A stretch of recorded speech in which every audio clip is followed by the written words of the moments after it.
Hello, and welcome to this podcast sponsored by Landmark College on online learning for students with learning differences. What do we know now?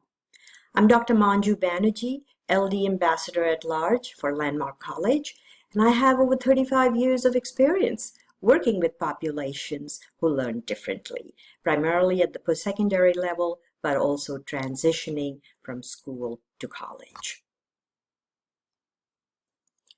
What we know today is that our understanding of online learning is still evolving. In the early years of the pandemic, online learning became an emergency approach to an unprecedented situation. It was a forced choice for students, and something that many schools and instructors were not prepared to teach online, let alone students with LD. And that kind of gave rise to the perception that online learning is not LD friendly. In fact, some went as far as to say that online learning is discrimination against students with LD. However, I wouldn't go that far. But let me acknowledge that online learning has been a difficult journey for many students with learning differences, such as learning disabilities, ADHD, and autism. It has been particularly challenging for individual students. But what we have learned is that online learning is differentially experienced by different profiles. I don't want to generalize here, but for many students on the autism spectrum, it has not been as challenging as it has maybe for students with the attention deficit hyperactivity disorder. But since the time of the pandemic, we have had time to recalibrate our thinking. And we are at an interesting juncture where we need to pick the best of what our experience has been, which will help guide best practices, while finding ways to detour around our challenges. And we must do this because the growth projections for online learning make it imperative for every stakeholder, whether it's parents, teachers, educators, or students, to pay attention. Think about this statistics by the U.S. Department of Ed just last year. The number of undergraduate students in at least one online course was 97% higher in 2020 compared to 2027. There's no question online learning is our current reality. It is here to stay. And it is important that we find ways to make it accessible and effective for students with LD.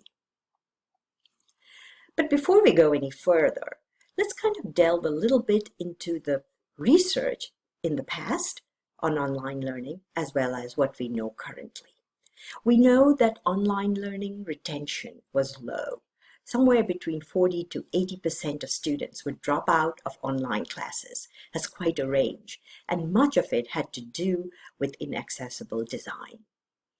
We also know that the cognitive load in online courses is different from face-to-face classes. While there are many advantages, it is also easy to get overwhelmed in an online digital learning space. Learning skills.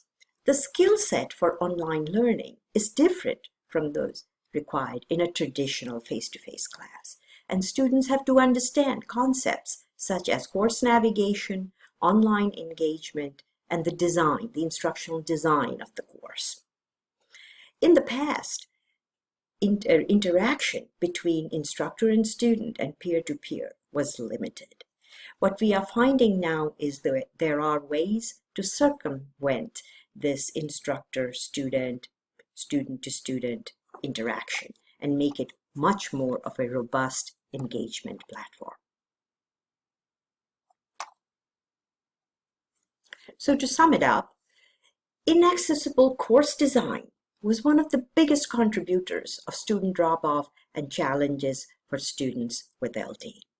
Especially when courses are text-heavy, have non-intuitive navigation, or limited opportunity for engagement, it can be problematic. Some of the courses were simply digital add-ons from a face-to-face course, and that was not helpful. we know that lack of consistency in course design and delivery of courses created challenges for many students and students with LD. There are gold standards, if you will, for creating quality online learning. Some of the names that are commonly associated with these organizations that put out these standards and guidelines are Quality Matters, the Virtual Learning Leadership Alliance, and Digital Learning Collaborative. You can Google these and get more information on them. However, despite challenges, online learning offers several advantages. And again, none of this is unfamiliar to any of you, but just to highlight some, we know that when information can be stored any place, anytime, and accessed at the click of a button, it makes it much easier for many students who have difficulty with note-taking or losing paper-based materials.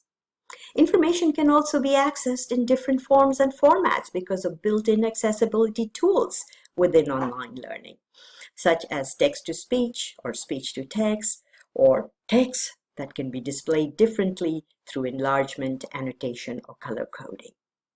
And then, of course, we can have built-in learning strategies and study tools, such as active reading strategies. We can link the course to active reading strategies, how to annotate digital text by just speaking into the text, and there are so many more. One takeaway I want to emphasize is that practice is critical to learn the tools, the strategies, and the affordances of technology in online learning. And practice builds familiarity, but it is different for different students, and different students learn how to become familiar with online learning at different paces. So it's really important that parents help their students understand their own pace, build their metacognitive awareness of how they learn, and help them to apply that to the online platform. One of the things we have learned with online learning in students with LD is that the course design must scaffold executive function challenges. And executive function refers to how we do goal setting, time management, planning, organization, all of that, which in a remote context can be challenging. But we can circumvent these by building in instructor presence, so the students feel that the instructor is with them in the course through mini videos of the instructor speaking or dropping in the voice of the instructor within the content of the course. Also building in elements of games and gamification, and by games I mean educational games. Again, lots of information and literature on that if you want to look that up. Building in individualized learning features, and individualized learning is a growing field of research within the online digital platform. And I threw this last one in, low stakes assessment. It's really important that we don't start off with a test that has a grade that counts, but build in low stakes assessments which can be fun and helpful in motivating students to stay engaged with the online platform. Let's now talk about parents as partners or coaches in online learning. One of the biggest things that parents can do is to support their students' self-determination and independence in navigating online as their coach. Let the students take the lead, but you be their support in the background. Important to validate your students' frustration or anxiety, but then focus on, well, what can we control? What are some solutions? And you do this jointly. Of course, it is an age-appropriate activity. Your teenager may not want to engage in this activity the same way as someone in middle school or elementary grades. Another thing I like to emphasize to the parents in the audience is find online course orientation. There are modules and courses, and at the end of this presentation podcast, I have some resources for you to consider. As a parent, familiarize yourself with features of the learning management system, the platform, how to navigate the course, instructional design of the course, or if you have a teenager, ask them to show you How is the course designed? What do they know about it? And have them teach you. It gives students a sense of independence and also builds their familiarity with the course.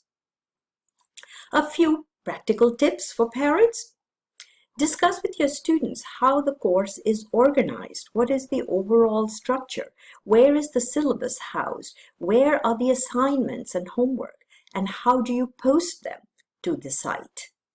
Does your child know how to communicate with the instructor or interact with peers? Do they know how to communicate privately or in the public chat, for example?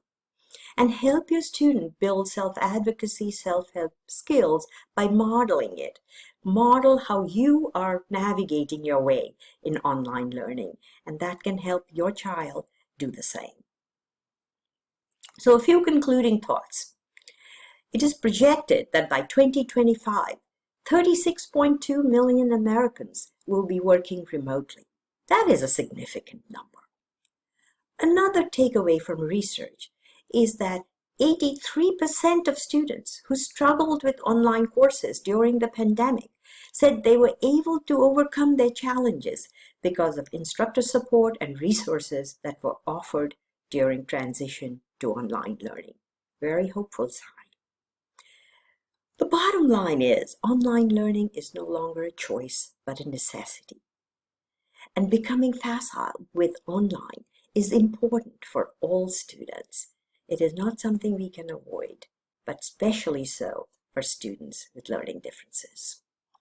The last page on this podcast talks about some resources on online orientation, ways to create effective online instructor presence.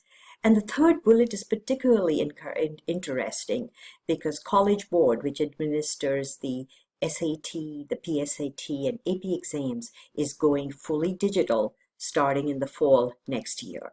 And they have a whole host of tools which are now built into the learning assessment platform, such as a calculator, such as crossing out multiple choice items, highlighting items, and so on. So look these up on the link provided. And I found this link to be interesting, parents supporting students in online. And this is from UNICEF. Thank you very much for listening to this and being an engaged audience. Thank you.